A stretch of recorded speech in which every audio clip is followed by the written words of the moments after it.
Hello everyone, this is the second lecture on study of gas laws. और इस lecture में हम discuss करेंगे दो बहुत इंपॉर्टेंट लॉज। पहला है बॉयल्स लॉ और दूसरा है चार्ल्स लॉ। तो सबसे पहले हम स्टार्ट करते हैं बॉयल्स लॉ से। तो बॉयल्स लॉ क्या कहता है? बॉयल्स लॉ ये कहता है कि अगर किसी भी गैस का टेम्परेचर कांस्टेंट है तो उसका जो वॉल्यूम होगा वो इनवर्सली प्रोपोर्शनल होगा उसके प्रेशर के। अब इनवर्सली प्रोपोर्शनल का मतलब क्या हुआ कि अगर आप वॉल्यूम डिक्रीज करते हो तो प्रेशर इंक्रीज होगा, या फिर प्रेशर डिक्रीज करते हो तो वॉल्यूम इंक्रीज होगा। तो मतलब प्रेशर और वॉल्यूम क्या हो, एक दूसरे के इनवर्सली प्रोपोर्शनल। मतलब एक को इंक्रीज करते हो तो दूसरा डिक्रीज हो जाएगा, और दूसरे को डिक्रीज करते हो तो पहला इंक्रीज हो जाएगा। तो क्या कहता है बॉयल्स लॉ कि जो वॉल्यूम होता है किसी भी गैस का वो इनवर्सली प्रोपोर्शनल होता है प्रेशर के। और ये कब होता है? व्हेन टेम्परेचर इज कांस्टेंट, जब टेम्परेचर क्या है? कांस्टेंट होगा। तो ध्यान रखना, कांस्टेंट टेम्परेचर यहाँ पे रहेगा। तो ये कहता है आपका बॉयल्स लॉ। तो volume is inversely proportional to pressure. और आप कह सकते हो इस प्रोपोर्शनलिटी कांस्टेंट को हटाने के लिए आप लिख सकते हो v is equal to k by P.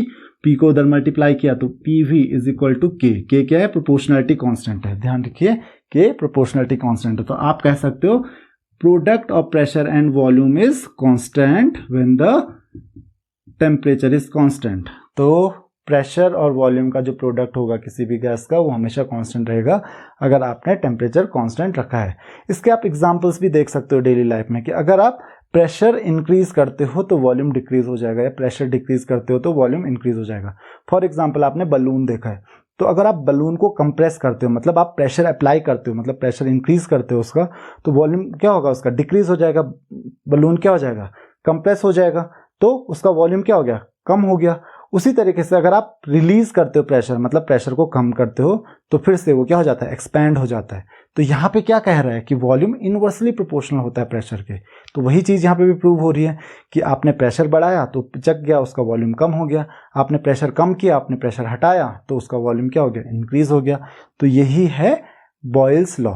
तो अगर मान लेते हैं कभी उसका प्रेशर P1 था और उसी समय उसका वॉल्यूम V1 था, और जब उसका प्रेशर P2 हो गया उस समय वॉल्यूम V2 हो गया, तो P1 V1 क्या रहेगा? कांस्टेंट रहेगा।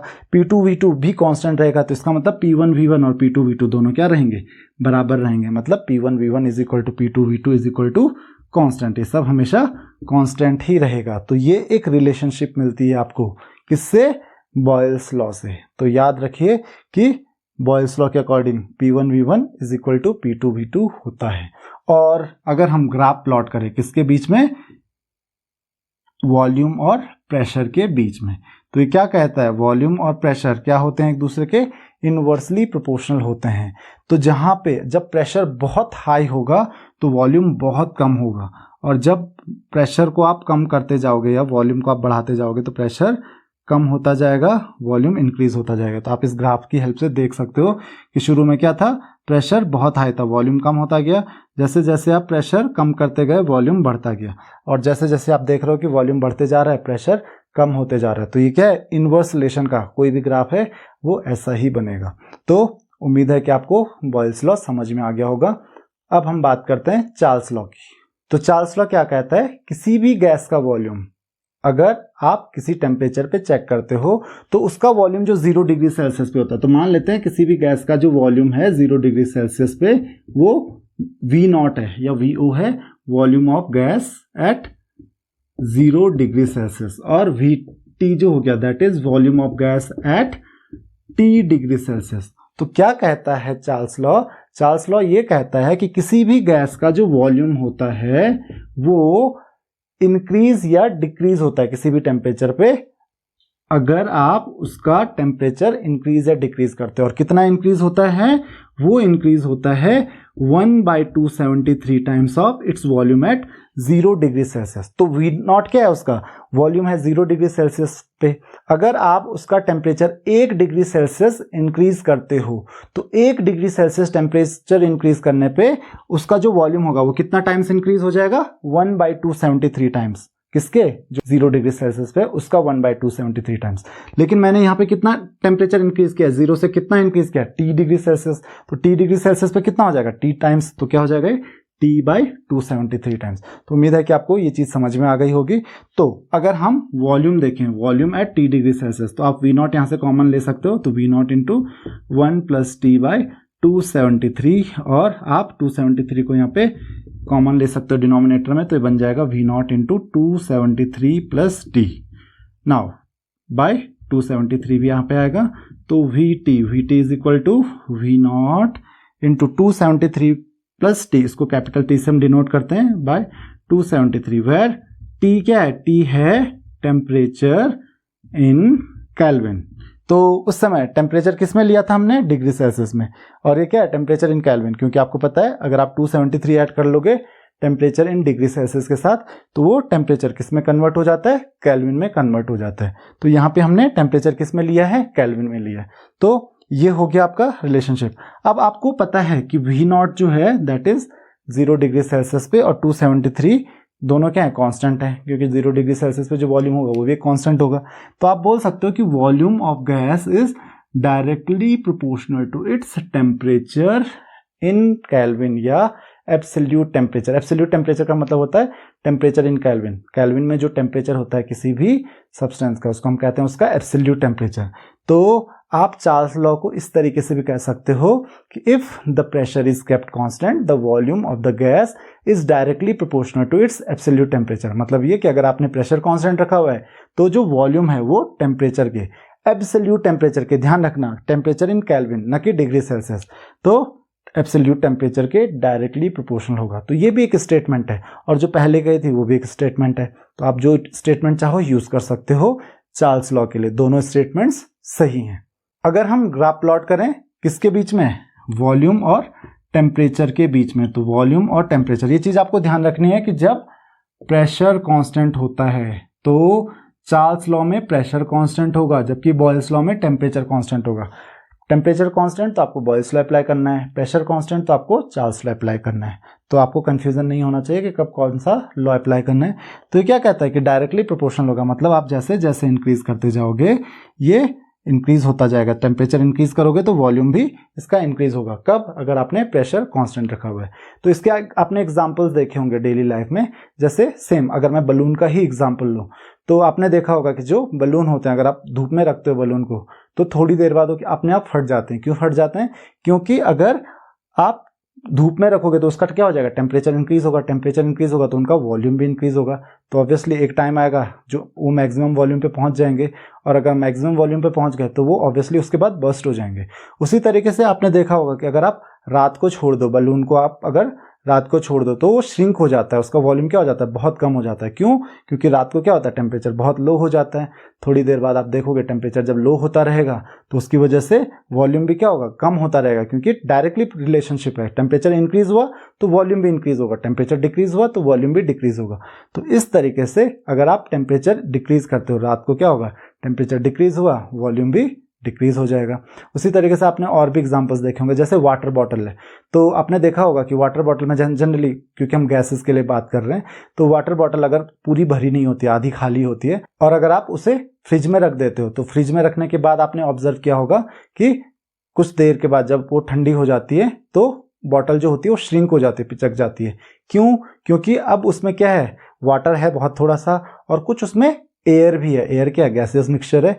तो क्या होता है, जब आप वाटर बॉटल को फ्रिज में रखते हो तो उसकी वजह से क्या होता है, उसका टेम्परेचर डाउन होता है ऑब्वियसली, और टेम्परेचर डाउन होगा तो उसकी वजह से वॉल्यूम भी क्या हो जाएगा, कम हो जाएगा। डायरेक्ट रिलेशनशिप है तो वॉल्यूम कम हो जाएगा तो क्या होगा, बॉटल श्रिंक हो जाएगी, बॉटल पिचक जाएगी।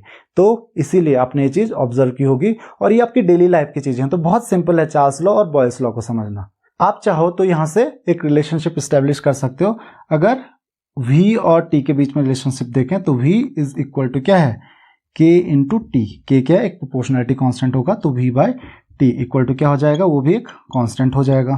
तो V by T is a constant. तो आप कह सकते हो अगर वॉल्यूम V1 है और टेम्परेचर T1 है तो V1 बाई T1 होगा एक कांस्टेंट, और वॉल्यूम अगर V2 है और टेम्परेचर T2 है तो V2 बाई T2 भी क्या होगा, एक कांस्टेंट होगा। तो आप यहाँ से रिलेशनशिप स्टैब्लिश कर सकते हो, V1 by T1 is equal to V2 by T2। तो ये रिलेशनशिप जनरली हम न्यूमेरिकल्स में यूज करते हैं, एक चार्ल्स लॉ की V1 by T1 equal to V2 by T2, और बॉयल्स लॉ से P1 V1 equal to P2 V2। और कब करनी है वो यूज करते हैं हम कांस्टेंट टेम्परेचर पे, और ये यूज करते हैं हम कांस्टेंट प्रेशर पे। तो चलिए कुछ क्वेश्चंस डिस्कस कर लेते हैं। पहला क्वेश्चन है आपके पास, the volume of the gas at 100 centimetre pressure is 160 ml। तो यहाँ पे हमको प्रेशर और वॉल्यूम दिया हुआ है। The gas expands to 281 ml keeping the temperature constant. Temperature हमने अभी कांस्टेंट ही रखना है। Calculate the pressure of the gas after expansion. तो यहाँ पे जनरली प्रॉब्लम क्या आती है कि हमको फॉर्मूला कौन सा यूज करना है। तो आपको सिर्फ और सिर्फ एक चीज देखनी है, यहाँ पे क्या कांस्टेंट है, टेम्परेचर कांस्टेंट। और टेम्परेचर कांस्टेंट है तो हमको कौन सा लॉ अप्लाई करना पड़ेगा, हमको अप्लाई करना पड़ेगा बॉयल्स लॉ। और बॉयल्स लॉ क्या कहता है, P1 V1 equal to P2 V2। तो पहले प्रेशर कितना था, P1 इक्वल टू कितना था, 100 सेंटीमीटर। तो यहाँ पे हम फर्स्ट क्वेश्चन सॉल्व कर रहे हैं। तो P1 है हमारे पास 100 सेंटीमीटर, और वॉल्यूम है, शुरू में वॉल्यूम क्या था हमारे पास, दैट वाज 160 ml। उसी तरीके से जो फाइनल वॉल्यूम है दैट इज V2 क्या है हमारे पास, दैट इज 281 ml। और हमको क्या कैलकुलेट करना है, final pressure after expansion pressure क्या होगा। तो आपको इसी चीज का ध्यान रखना है कि हमको फॉर्मूला क्या यूज करना है। तो मैंने जैसे कि आपको बताया कि यहाँ पे टेम्परेचर कांस्टेंट है, तो टेम्परेचर कांस्टेंट है तो बॉयल्स लॉ यूज करना है। और बॉयल्स लॉ क्या कहता है, P1 V1 is equal to P2 V2। Answer मिल जाएगा आपको ऑटोमेटिकली। तो P1 की वैल्यू पुट करते हैं, दैट इज 100 इंटू V1 की वैल्यू पुट करते हैं, that is 160 is equal to P2 की वैल्यू पुट करते हैं, P2 तो पता नहीं हमको, तो P2 को P2 ही रहने देते हैं, इनटू वॉल्यूम V2 कितना है, दैट इज 281। तो यहां से आपको P2 मिल जाएगा, अगर आप 281 को उधर डिवाइड कर दोगे, that is 100 into 160 divided by 281। और ये प्रेशर जो आएगा उसकी यूनिट क्या होगी, वही जो P1 की है। P1 की यूनिट क्या थी, सेंटीमीटर, तो ये भी आएगी सेंटीमीटर। तो इस तरीके से आपका आंसर आ जाएगा। तो मुझे इसका आंसर बताइए कमेंट बॉक्स में, जस्ट आपको कैलकुलेशन करनी है। तो उम्मीद है कि आपको ये क्वेश्चन समझ में आ गया होगा। तो आपको कैसे पता चलेगा कि फॉर्मूला कैसे यूज करना है, आपको ये देखना है कि कांस्टेंट क्या चीज है। अगर टेम्परेचर कांस्टेंट है तो आपको बॉयल्स लॉ यूज करना है। नेक्स्ट क्वेश्चन है आपके पास, क्वेश्चन नंबर 2। ये कहता है a sample of a gas occupies 325 centimetre. तो 325 सेंटीमीटर क्यूब क्या है, इसका वॉल्यूम है, तो V1 मान लेते हैं 325 सेंटीमीटर क्यूब। तो ये क्वेश्चन नंबर 2 है हमारे पास।